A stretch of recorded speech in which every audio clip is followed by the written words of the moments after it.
Muito boa tarde, muito boa tarde a todos. Temos aqui duas pessoas que não são sócios da associação e pela primeira vez estão a participar nos nossos eventos. Eu gostaria de referir que temos mais uns eventos online, que eu irei depois enviar por mail, quando enviar o questionário de avaliação deste evento. Portanto, este evento vai ter um questionário simples, e gostaríamos imenso que respondessem para que pudéssemos melhorar alguma coisa que não pudesse estar ainda ajustada. Vamos ter amanhã uma sessão muito interessante também sobre a zona Intermarés, dada pelo Fernando Pires, que se encontra aqui nesta sessão, que nos irá falar sobre as criaturas existentes nesta zona Intermarés e como se portam com a água e sem água, etc. Ele depois dirá amanhã, também às 7 horas da tarde. Portanto, se quiserem inscrever-se, façam o favor de enviar um mail, como fizeram, para esta sessão, e nós depois enviaremos o link à hora, 2 horas antes, como fizemos hoje. Portanto... Que horas é amanhã? Como? A que horas é amanhã? É às 19 também, como hoje, é às 19 horas. Vamos ter também, o próximo evento que vamos ter será no Festival de Observação de Aves em Sagres, no fim de semana de 3 e 4 de outubro. Vamos estar lá presentes fazendo 2 sessões para jovens, uma de observação de aves e uma de borboletas noturnas, porque 6 já está esgotada. Teremos também passeios de barco com a Débora e com a sua agência, 2 passeios de barco, um no sábado e outro no domingo. Portanto, se quiserem juntar a nós, podem fazê-lo. Portanto, eu agora vou passar a palavra ao Fernando, que vai ser o moderador desta sessão e que irá falar um pouco da nossa associação e iremos então continuidade à atividade. Fernando, a palavra é tua. Ok. Muito boa tarde, noite a todos. Obrigado por estarem presentes, antes de mais, e por fazerem destas sessões uma atividade mais interativa com a vossa presença. A Associação do Clube XN, para quem não conhece, é uma associação que começou há alguns anos, pela mão do Pedro Henriques, que decidiu partilhar a paixão que ele tinha pela ciência, pela cultura, pela educação cívica e pelo bem-estar em sociedade com as outras pessoas. Começou como um clube essencialmente dedicado a crianças e jovens entre os 6 e os 18 anos, depois transformou-se em associação, processo no qual eu tive a honra de já estar envolvido diretamente, e agora somos uma associação que já tem perto de 100 sócios e que nos dedicamos a todos os jovens entre os 7 e os 77 anos, como dizia a antiga revista do Tintim, para quem conhece. Hoje temos o prazer de receber a Débora Marujo entre nós. Ela é uma bióloga marinha, trabalha, como a Teresa já disse, numa empresa que faz passeios de barco para a observação de aves marinhas e de cetáceos, e penso que é especialista nestes mesmos cetáceos, como vamos ver agora na apresentação. Débora, passo-te a palavra a ti. Olá, obrigada Fernando. Olá, boa noite a todos os presentes, bom fim de tarde, espero que seja um bom fim de tarde para vocês também. E eu vou passar então aqui a partilhar a minha tela para que possamos começar a apresentação. E espero que gostem, e se tiverem alguma dúvida, alguma questão, vão escrevendo aqui no bate-papo e no chat, e o Fernando vai fazendo aqui a moderação e vai nos ajudando a todos, porque eu vou deixar de ver essa parte, está bem? Então, até já! E espero que gostem.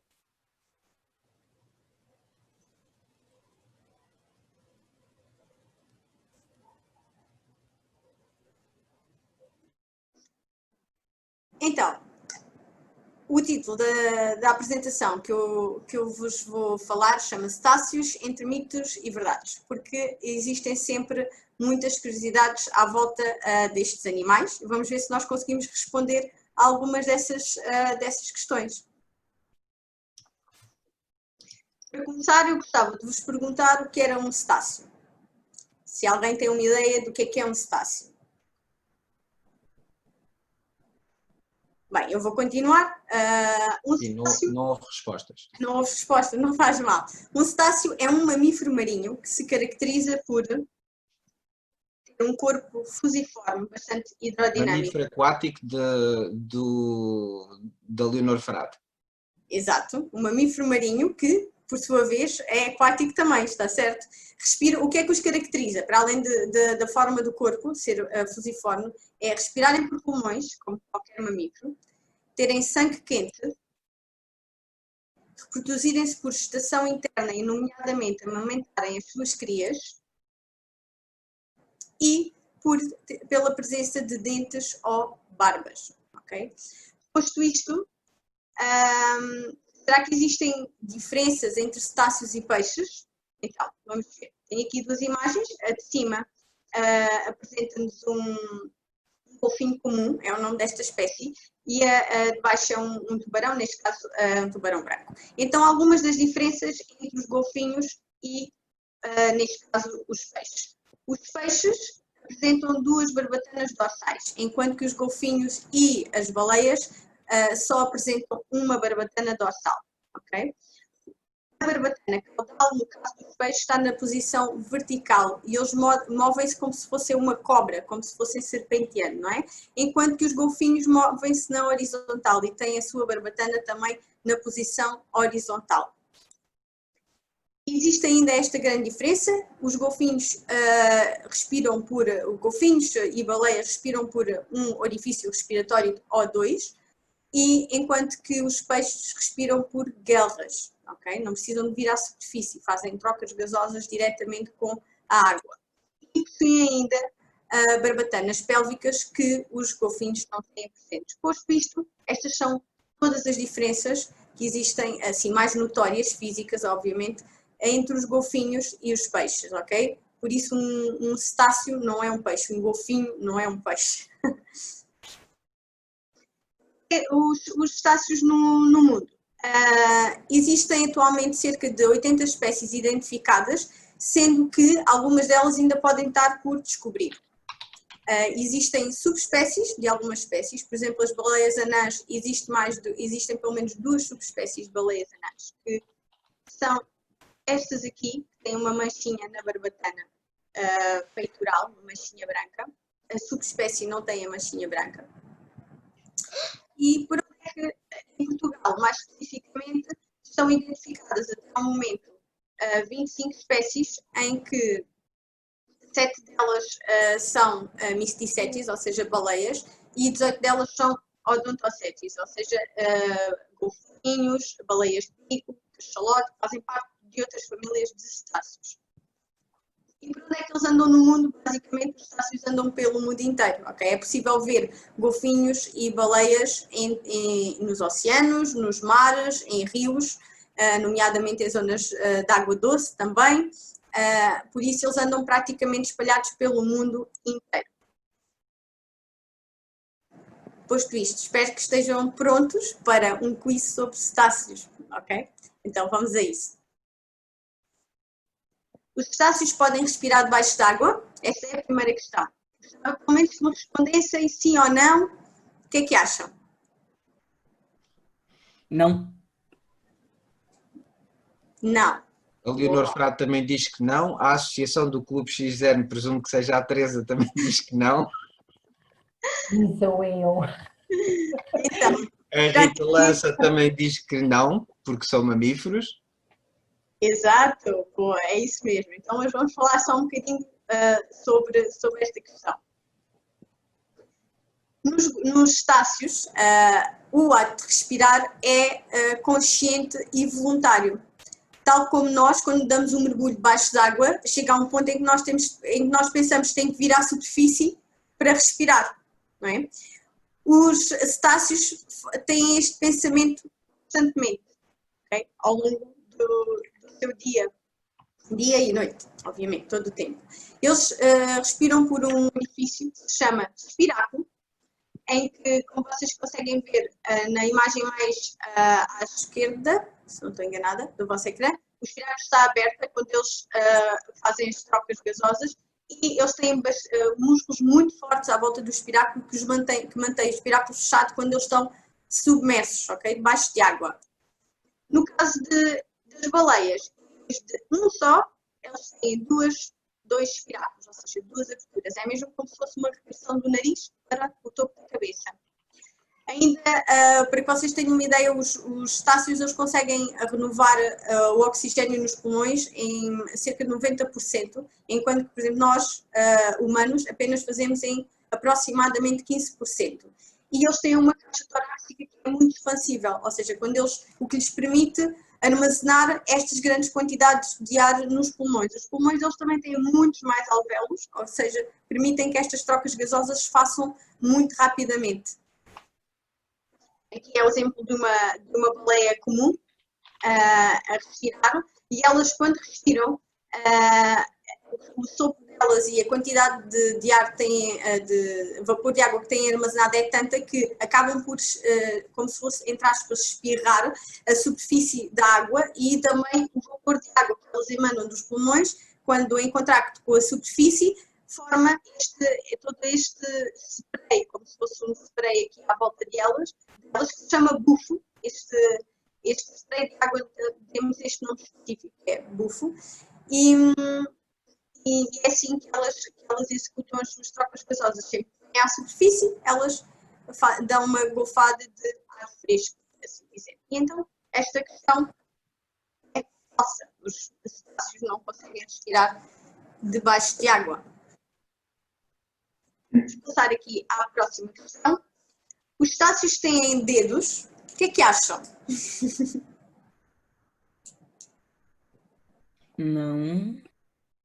A Leonor diz que sim, a Teresa também diz que sim, a Rita também diz que sim. Já ouvimos o Ricardo dizer que não. Exato, ouvimos o Ricardo dizer que não. Estou errado, se calhar não. Diz, Ricardo? Já vamos ver? Se calhar estou errado, não sei. Calhar, vamos ver, então, é para isso que aqui estamos, não é? Que é para responder assim a algumas destas questões. Então, aqui está uma imagem da evolução dos cetáceos. Só para vocês terem uma ideia, o primo mais próximo dos cetáceos ainda vivo atualmente é o hipopótamo, ok? E a evolução dos cetáceos começou com uma espécie chamada Pachycetus. Agora eu vou interromper aqui a compartilha. Vocês vão ver a mim um bocadinho, porque eu quero vos mostrar aqui uma outra coisa.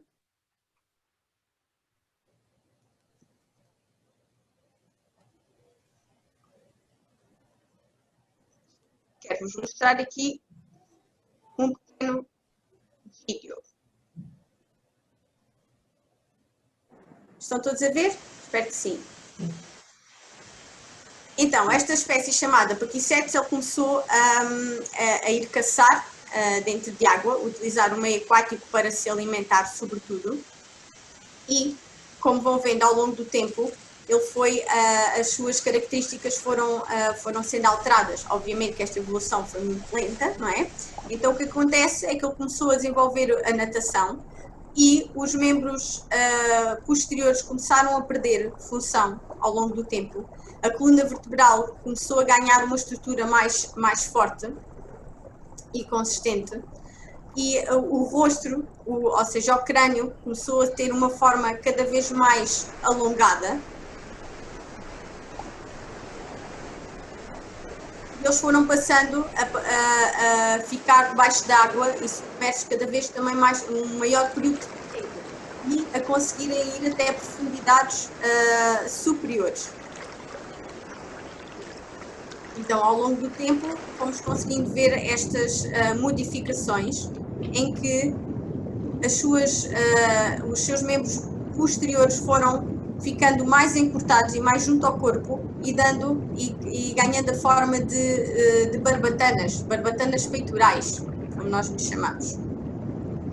E como podem ver aqui nesta imagem, a coluna vertebral já tem uma estrutura muito mais forte, até que se foram aproximando do aspecto que nós conhecemos hoje em dia. Os membros posteriores começam a ser vestigiais até desaparecerem praticamente por completo. Existe apenas uma estruturazinha, como as baleias. e esta forma que estamos a ver realmente uma baleia de fósseis. Então, esta foi sendo a evolução dos cetáceos ao longo do tempo. Espero que tenham gostado aqui deste pequeno vídeo. Vou voltar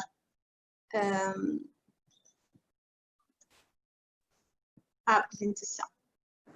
Gostaram? Posto isto, quem tinha dito que não, o que é que acha agora que vai ser a resposta? Que sim. Sim, exatamente. Então, okay. Isto é um esqueleto de uma baleia, neste caso.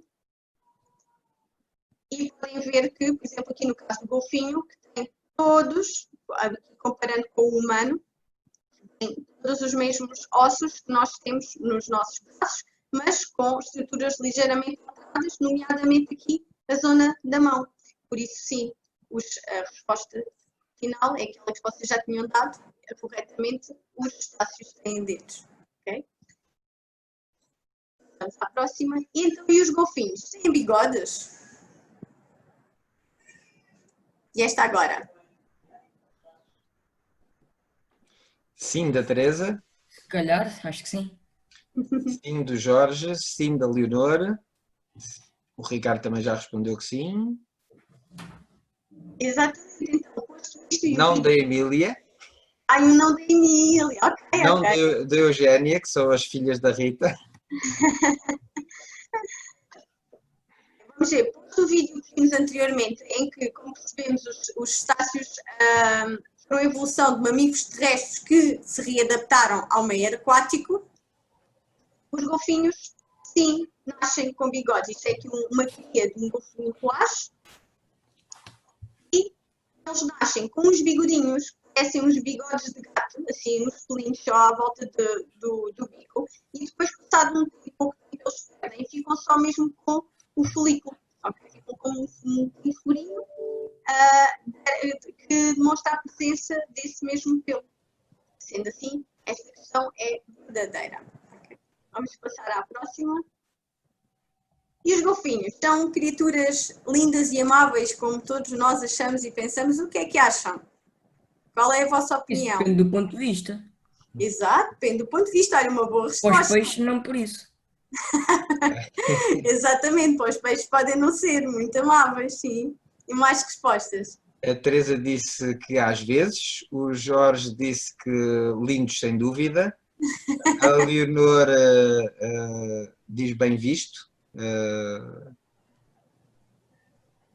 Ok, então vamos aqui a esta questão, explorar um bocadinho. Quanto aos peixes, bem visto quanto aos peixes. Diz quanto aos peixes, exato. Então todos nós conhecemos e foram divulgadas imensas histórias de encontros de golfinhos com outras espécies. Nesta foto temos aqui um cãozinho e em que formaram, digamos, amizades, encontros de cetáceos que visitam constantemente determinadas baías e que acabam por ter encontros felizes com humanos. Em Sines, então. Diz? Em Sines, há uns 2 ou 3 anos, estiveram lá umas 2 ou 3 semanas, nós conseguimos vê-los a caçar. Pois, é interessante, é sempre interessante ver esses momentos, é É verdade. engraçado. Temos também golfinhos que são muitas vezes documentados a brincar, podem brincar até com os peixes, eles às vezes brincam, mas podem brincar com corais, com algas que apanham, como é aqui o caso da foto, e atiram ar e brincam e passam de golfinho em golfinho, como um jogo. E sempre que nós saímos para o mar para os ver, muitas das vezes temos avistamentos e experiências mesmo muito positivas e muito agradáveis, não é?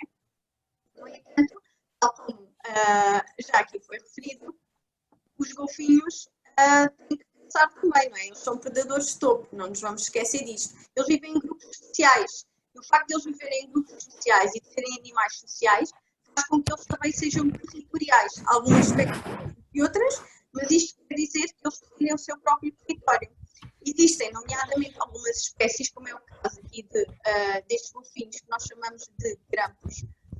No científico é grampos griseus, porque eles são assim, eles nascem todos muito cinzentinhos e à medida que o tempo passa eles perdem coração e ganham imensas cicatrizes, e muitas dessas cicatrizes são de lutas com outros grupos de golfinhos, ok? Ou seja, eles são animais tão territoriais ao ponto de defenderem o seu próprio espaço e de poderem mesmo chegar a lutar. Então, sim, são criaturas lindas, amáveis, é verdade que depende muito do ponto de vista, e temos que ter sempre em conta que é um animal selvagem, ok? Um mamífero selvagem, tal como os outros mamíferos que nós conhecemos, os tigres, os leões, panteras, que são animais que se caracterizam por nem sempre ter um comportamento amistoso. Okay? Sendo assim, temos que considerar esta questão nossa.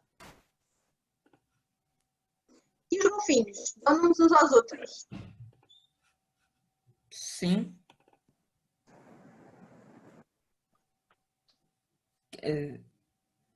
Mais Os alguém? pinguins têm assim uma vocalização A única. Rita Lança para diz que gritarem, sim. por isso, não sei. Boa. Então, A Teresa diz que não. A Leonor Frade diz que sim com sons. O Jorge diz que acredita que sim. então vamos lá ver. Só para que vocês entendam um bocadinho, neste caso este espectro mostra aqui todos os cetáceos, ok? Não é só dos golfinhos. Eles conseguem comunicar entre num espectro sonoro que muitas das vezes nem sequer é audível para nós, ok? Nós aqui em amarelo temos representado exatamente a parte do espectro que nós conseguimos ouvir. Isto significa que existem realmente sons de golfinhos e baleias que são audíveis por nós, existem outros que nós temos que os passar, digamos, como que numa máquina para os conseguirmos ouvir, porque não nos são audíveis, não é? Como é, por exemplo, o caso dos ultrassons. E eu vou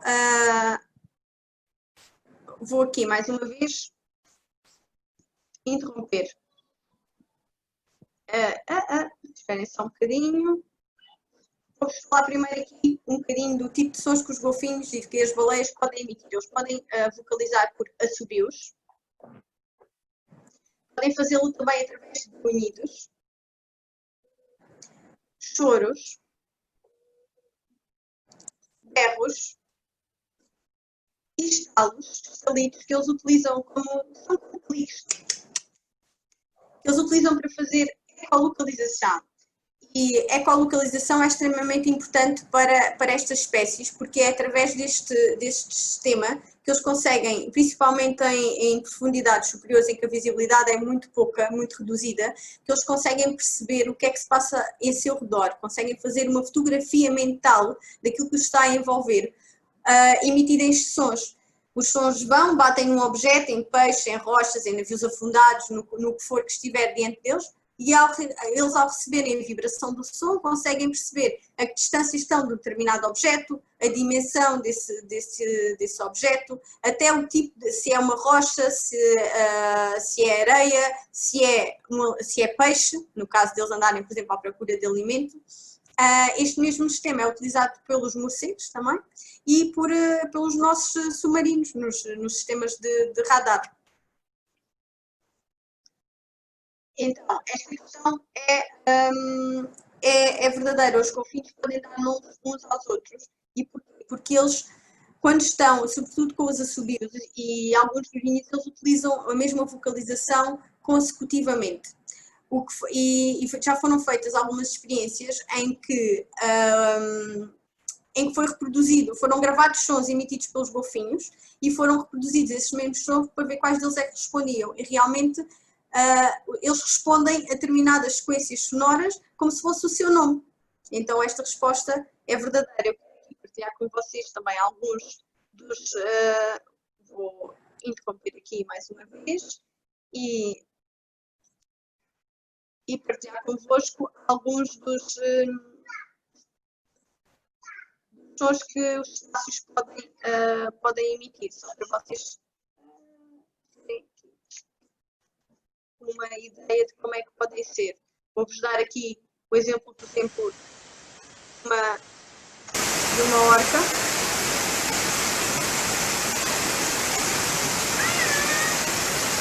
Este é um bocadinho ao fundo.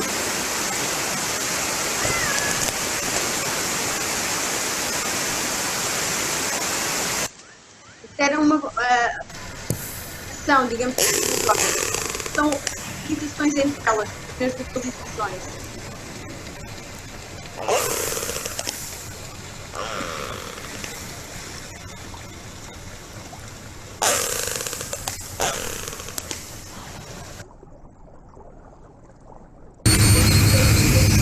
Um som muito mais agudo.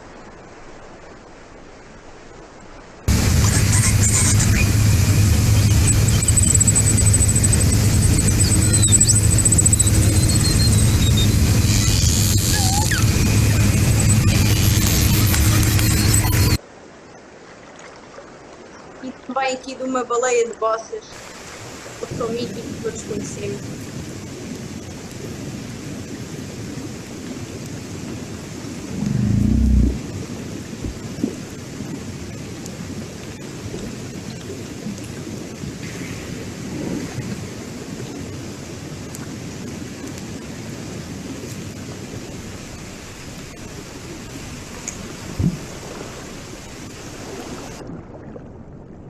Pronto, isto é partilhar convosco também que existem várias espécies. Espera aí que eu deixei aqui o som ligado.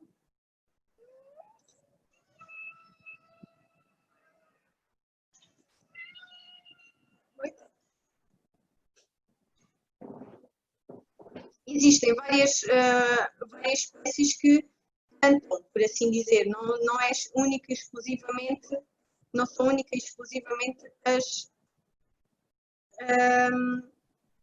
as baleias de bossas, ok?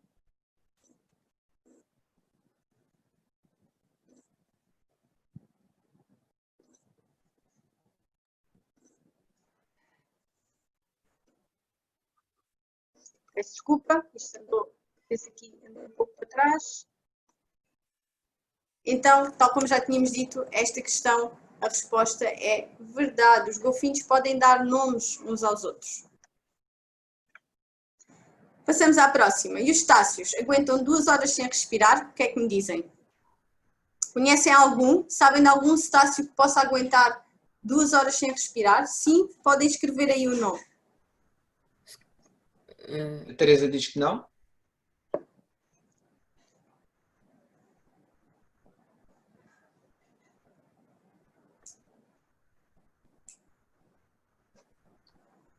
"90 minutos no máximo", diz ela. A Rita Lança não sabe. O Ricardo, os cachalotes, eventualmente. Vamos ver. O Jorge, talvez as baleias quando têm de fazer mergulhos profundos. Ok, então, vamos lá ver então. Obrigada pelas vossas respostas e por terem vindo a participar. Temos aqui uma imagem que demonstra um mergulho, neste caso de um cachalote. Por norma, os cachalotes é a espécie mais conhecida por fazer mergulhos profundos, ok? E por passarem algum tempo debaixo de água. Os cachalotes, quando andam à caça, eles alimentam-se sobretudo de cefalópodes, lulas, polvos, é aquilo que eles mais gostam. E então, para isso, eles mergulham a grandes profundidades, passam algum tempo depois a essas profundidades até ascenderem à superfície. E um mergulho normal de um cachalote tem a duração de 45 minutos. No máximo, pode ter a duração de 120 até à data, é aquilo que está documentado. Por isso esta questão é verdadeira. Sim, existem algumas espécies de cetáceos que aguentam longos períodos debaixo d'água. Os golfinhos, por exemplo, a maior parte deles aguentam períodos curtos de tempo. Por exemplo, os golfinhos comuns no máximo aguentam 15 minutos, os glazes, que são muito conhecidos de toda a gente, já aguentam um bocadinho mais ou menos meia hora. As baleias não aguentam assim tanto tempo, as baleias de barbas não aguentam assim tanto tempo como as baleias com dentes, neste caso os cachalotes. Mas, existe aqui um grande mas, os cachalotes não são a espécie que aguentam mais tempo debaixo de água, como a maior parte das pessoas pensa. Essa espécie que bate o recorde todo de tempo submerso e de profundidade são umas baleias de bico. A baleia de bico se chama Cuvier. Okay? Este facto foi descoberto há relativamente pouco tempo, numa investigação, num estudo feito em 2014. Então, elas podem mergulhar até aos 2.992 metros e passar exatamente, isto é o que está documentado até agora, 138 minutos debaixo d'água sem respirar. Então, estas são as grandes vencedoras dos mergulhos em apneia. Estamos aqui à próxima questão. E a baleia azul pode engolir um humano?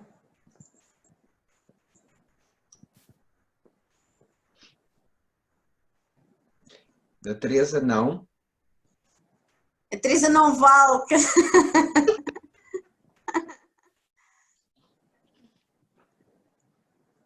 Mais ninguém participa? A Rita Lança diz pode, mas não quer. Pode, mas não quer.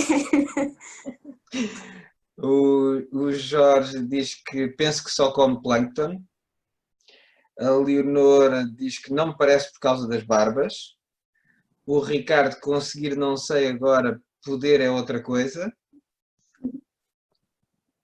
Ok, então vamos lá ver se a baleia azul pode ou não engolir um humano. Então a baleia azul, como penso que todos tenham conhecimento, é o maior animal do mundo. Okay? Eles podem medir até 33 metros e pesar 120 toneladas ou mais.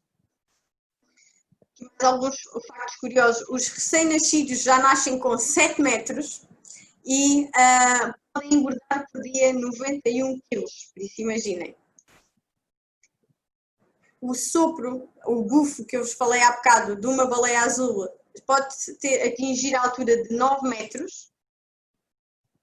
A cauda de uma ponta da cauda à outra ponta da cauda mede aproximadamente também 7 metros. E elas não têm dentes, porque é uma baleia de barbas, e têm sim entre 270 a 395 barbas no maxilar superior, ok? Elas no maxilar inferior não têm nada. Aqui este elefantezinho representa o tamanho e mais ou menos peso da língua de uma baleia, e elas têm o comprimento de aproximadamente 3 caminhonetas escolares destas bem grandes. E ainda um facto muito curioso, para terem uma ideia, o coração de uma baleia é aproximadamente do tamanho de um carro, do Smart. E elas comem aproximadamente entre 4 a 8 toneladas de krill por dia quando estão nos seus locais de alimentação, ok? Porque as baleias não se alimentam durante o ano inteiro, elas têm durante o período de reprodução, elas não se alimentam e elas depois migram para águas frias, elas fazem migrações, migram para águas frias, onde sim encontram alimento disponível, ok? Então elas não têm que ter também uma boa quantidade de reservas.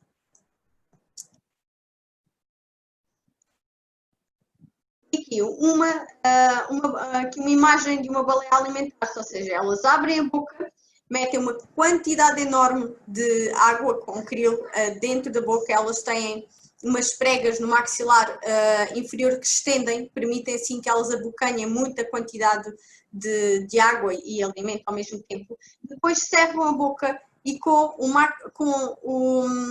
a língua empurram a água contra o céu da boca. A água sai pelo meio das barbas e as barbas funcionam como um filtro, permitindo assim que o krill fique aprisionado dentro da sua boca e depois assim elas o conseguem engolir. Por isso, se por acaso, na eventualidade de uma baleia se enganar e no meio de uma mancha enorme de krill apanhar um humano, ele acaba por ficar logo esmagado com a força que é exercida entre a língua e o céu da boca das baleias, ficaria logo esmagado. E, para além disso, existe aqui outra curiosidade, que é o esófago das baleias é do tamanho aproximado de uma laranja. Por isso, mesmo que isto acontecesse, ela acabaria por o cuspir, porque nunca o conseguiria engolir. Esta questão é falsa, portanto. Mas eu quero aqui também partilhar convosco mais uma vez, sair daqui e fazer aqui mais uma partilha de mais um vídeo muito interessante de uma baleia deixem ver que isto pode demorar aqui um bocadinho, a alimentar-se.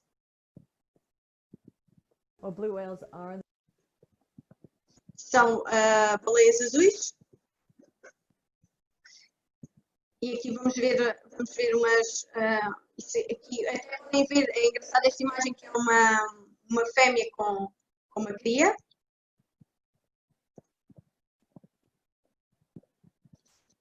E o que esta senhora estava a dizer é este movimento que elas fazem. Elas, quando uma mancha de krill, elas viram ligeiramente o corpo para tentar perceber o tamanho dessa mancha, porque elas têm que despender muita energia para abocanhar o krill. Então elas fazem uma análise muito detalhada se vale a pena ou não abrir a boca para se alimentar. Aqui é uma ideia do esforço que elas fazem para ter que abrir a boca, porque elas são animais mesmo muito grandes e então têm que despender muita energia durante este ato. E aqui vocês vão ver que ela faz um ligeiro movimento, mas analisa e pensa, não, isto não vale a pena tanto esforço, eu vou-me alimentar mais tarde.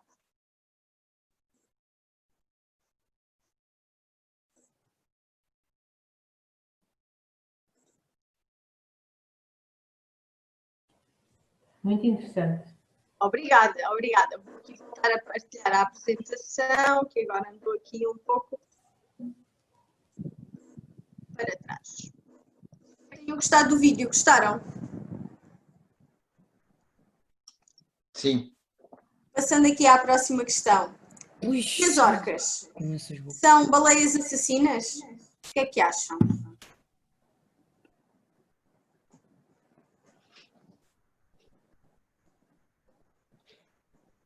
Não da Teresa, não da Rita Lança. Aliás, perdão, sim, da Rita. Um Sim, mito Rita. do Jorge. Desculpa? O Jorge diz que é um mito. Há um mito? A Leonor dos animais que predam. O Ricardo para algumas espécies sim. Ok, então vamos ver. Aqui temos uma ilustração das orcas. Elas têm esta aparência muito bonita, é verdade. Os machos têm uma barbatana dorsal alta e triangular, por isso é das poucas espécies de golfinhos em que conseguimos distinguir os machos. Ai, já dei a resposta! Conseguimos distinguir os machos das fêmeas. Os machos têm esta barbatana alta e triangular, as fêmeas têm uma barbatana falcada, quer dizer que faz esta curvatura em forma de C. Mas pronto, eu vou-vos explicar porquê. Porque é que as orcas são golfinhos e não baleias. Então, os golfinhos eles só têm um espiráculo e as orcas elas só têm um espiráculo, não têm dois, ok? Os golfinhos têm uma barbatana dorsal no meio do corpo, uma imagem anterior que eu vos mostrei, enquanto que as baleias têm uma barbatana dorsal pequenina na parte final do corpo. E os golfinhos caracterizam-se também por ter dentes, enquanto que as baleias verdadeiras têm barbas. Okay? Assim como podemos ver aqui nesta imagem, baleias dois espiráculos, golfinhos apenas um, golfinhos barbatanas, exatamente se a gente traçar aqui uma linha no meio do corpo, as baleias conseguimos dividir aqui o corpo em três e a barbatana dorsal está na parte final do corpo. Aqui são alguns exemplos, nomeadamente aqui no meio da imagem conseguem ver um dente de orca e aqui em baixo no final é o aspecto de uma barba. As barbas são constituídas por queratina, como é o nosso cabelo, então elas conseguem se preservar assim desta forma e tem este aspecto que conseguimos ver nesta imagem. Então, é falso que seja uma baleia, não é uma baleia, as orcas são golfinhos, como eu me caí e disse há pouco, e Relativamente à segunda parte da questão, como disseram aqui também, elas são predadores de topo. Então, também não é justo que nós as consideremos propriamente assassinas, mas claro que são animais que se alimentam e são bastante inteligentes, têm diferentes técnicas, consoante os sítios até onde se alimentam, e podem se alimentar de focas, de pinguins, de grandes peixes pelágicos, como é o caso de atuns. As orcas que nós vemos a passar todos os anos são notícias, as orcas a passarem no Algarve ou perto de Sesimbra. Todos os anos existe uma notícia sobre as orcas como se fosse uma grande novidade, e eu digo-vos aqui, para quem não tem esse conhecimento, que todos os anos as orcas passam ao largo da costa portuguesa para se deslocar até à entrada do Mediterrâneo. Okay? Elas ficam ali, como nós dizemos, à porta, ficam ali vão até ao Estreito de Gibraltar, e estas orcas que passam aqui, estes grupos, caçam sobretudo atum, grandes peixes pelágicos, é a alimentação delas, por isso é que elas vêm até cá, ok? E então, esta questão também é falsa, não são assassinos, são sim predadores de topo que precisam de se alimentar. E vamos passar aqui à nossa última questão, que é: será que podem os cetáceos viver mais do que os humanos? Será que existe alguma espécie que possa viver mais do que nós? A Teresa diz que não, a Rita diz que sim, o Ricardo diz que sim, o Jorge diz que sim, a Leonor diz que não. Eu sou um bocadinho do contra, não é? Digo sempre que não. Ou ser do contra, às vezes também faz parte. Está 3 sims para 2 não, eu não me pronuncio. E tu, Fernando, o que é que dizes? O Fernando abstém-se. Eu abstenho. Está bem, ok. Então vamos só tentar Eu perceber. não sei, honestamente não sei. Ok. Vamos só perceber como é que como é que nós temos conhecimento da idade dos cetáceos. Nos cetáceos com dentes, em todos aqueles cetáceos que têm dentes, pode ser feita a análise através da dentição. Ou seja, ao longo do crescimento vão sendo criados anéis, como no caso das árvores, não é? Em que cada anel representa um ano de crescimento. No caso dos cetáceos, vão sendo visíveis várias camadas que representam também diversas fases do animal, e assim pode ser feita a sua datação. No caso das espécies que têm barbas, que não têm dentes, a análise tem que ser feita uma recolha de material genético, pode ser sangue, pode ser tecido, e ter a análise genética para, por comparação, perceber então qual é a idade destes animais. Então vou-vos dar aqui estes animaizinhos aqui simpáticos. Eles podem viver entre 20 a 24 anos, são os botos. Os botos é uma espécie que também está presente nas nossas águas, nas águas portuguesas, que é uma espécie residente, podem ser vistos durante o ano inteiro, e é uma espécie que está ameaçada. Okay? A população tem aqui, o que se conhece é que tem vindo a aumentar ligeiramente, mas em poucos números. São animais muito tímidos e que vivem em grupos sociais muito, muito pequenos e também não vivem muitos anos. Os golfinhos roados, mais uma vez, que já têm uma longevidade um bocadinho superior, podem viver entre 40 a 60 anos. As nossas amigas orcas, que podem viver ali à volta de 80 anos. As baleias azuis, que também têm uma longevidade superior, até cerca dos 90 anos. E as baleias de bossas, que toda a gente também conhece por todos pelo som que fazem, pelas piruetas que fazem fora de água, que sabe-se hoje em dia que podem viver até 100 anos. Mas a grande vencedora é mesmo a baleia da Groenlândia, que se sabe hoje em dia que pode viver até aos 200 anos de idade, ok? Foi aquela que até agora se conheceu como sendo a espécie com a maior longevidade. Por isso, a resposta a esta questão é verdade. Muito obrigada e espero que tenham gostado desta pequena partilha sobre os cetáceos, sobre as baleias e os golfinhos, e tenham ficado também mais esclarecidos. E se tiverem alguma questão ainda para colocar, alguma dúvida que queiram, alguma curiosidade que queiram saber, força. Muito interessante, Débora. Obrigada. A Rita perguntou aqui alguns que disse que são um bocadinho mazinhas a caçar, as orcas, relativamente às orcas. Podem ser, não é? São animais, são predadores de topo e como tal elas têm técnicas que podem ser técnicas que nós, ao observar, achamos que são violentas, mas isso é só o nosso ponto de vista humano, porque se nós pensarmos, elas têm mesmo que se alimentar, senão não sobreviviam, não é? Como os leões e essas espécies que são predadoras, sim. Eu tinha feito uma questão muito lá no início que o Fernando se calhar já nem se lembra, porque pergunto se todas as baleias têm 2 piráculos, ou é genérico, todas mesmo. Todas as baleias de barbas, sim. De barbas, sim. De barbas, porque temos as baleias de barbas e temos as baleias, por exemplo, o cachalota é considerado uma baleia com dentes.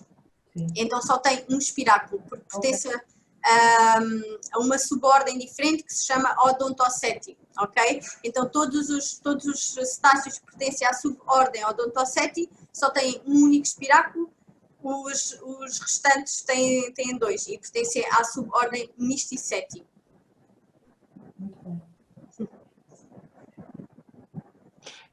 Passou-me despercebido assim. Foi, não foi? Mas foi respondida durante a apresentação. Foi, mas se calhar não foi de uma forma tão explícita, então não. É normal. Sim. Estava distraída então. Não faz mal. Eu tinha perguntado também, acho que era que tinha, que conseguia ir, ficar mais tempo debaixo d'água. Acho que é isso. Mais tempo debaixo d'água foi aquela questão também que foi respondida, que é a baleia de bico, porque são baleias que têm um dente que as caracteriza e que se chamam Cuvier, osífero. Foi aquela que apareceu na imagem, eu posso mostrar outra vez, espera lá. Deixa-me lá ir aqui buscá-la.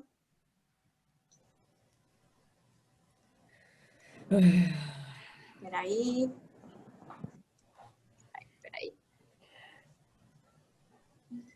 Mas isso também não é assim uma coisa que... Isso vai ser à net também, não é? Pois, pode ir à net. Mas aqui no instantinho é esta, tem este aspecto assim. Ok? São estas. Se quiseres escrever aí o nome para depois ir pesquisar, estás à vontade.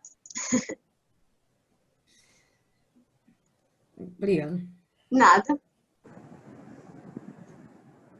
Mais alguém tem alguma questão ou ficaram esclarecidos sobre todas? Há muitas outras, não é? Podíamos ter falado aqui de muitas outras coisas, mas fica para uma próxima sessão. Exatamente. Podem desvendar todos os mistérios de uma vez só. Pode ter tudo de uma vez. Os estácios versão avançada. Exatamente, versão 2.0. Então, se não há mais questões... Eu acho que não há mais questões, exato, apenas que gostaram muito da apresentação. Tenho uma pergunta, tenho. Força! As barbas são, assim, duras ou... Olha, as barbas, quando nós tocamos, são rígidas. Mas são facilmente quebráveis, não é? Então temos sempre que ter muito cuidado a manusear, porque se fizermos um bocadinho mais de força, elas quebram, sim. Então são rígidas, a parte final tem assim uns pelinhos um bocadinho mais fininhos, parece crina de cavalo, assim, não sei se já viram festas numa crina de cavalo, tem assim o pelo é áspero, não é? Mas que é facilmente quebrável, não é? Ok. Muito bem, então, se não temos mais questões, e se os presentes... Quer dizer, também não é uma coisa que eu observo todos os dias, tipo os pássaros. Exato, tens que vir observar mais vezes, que é para depois surgirem mais questões. Vais a Sagres? Não, neste Ah, ano. não vais a Sagres, sim. Virás no outro ano, com certeza, e terás a oportunidade Espero de ver outros animais. Espero voltar. Agora, resta-me lembrar para quem gosta deste tema dos organismos marinhos e tudo mais, que amanhã temos uma nova sessão também a falar sobre, não dos cetáceos, mas de outro tipo de animais. De outra bicharada e aí já com um bocadinho de plantas à mistura e tudo. Pronto. Portanto, se quiserem se inscrever, faz favor, enviem um mail para o geral.clubexn@gmail.com para que depois enviemos um link para poderem participar na sessão. Débora, muito obrigada pela tua fantástica apresentação. Muito obrigada eu a todos. Aprendi muitas coisas. Muito obrigadíssimo. E Obrigada, participaram. Débora. Beijinhos aí em casa. Ok, beijinhos, obrigada. Tchau, beijinhos. Tchau. Até a próxima.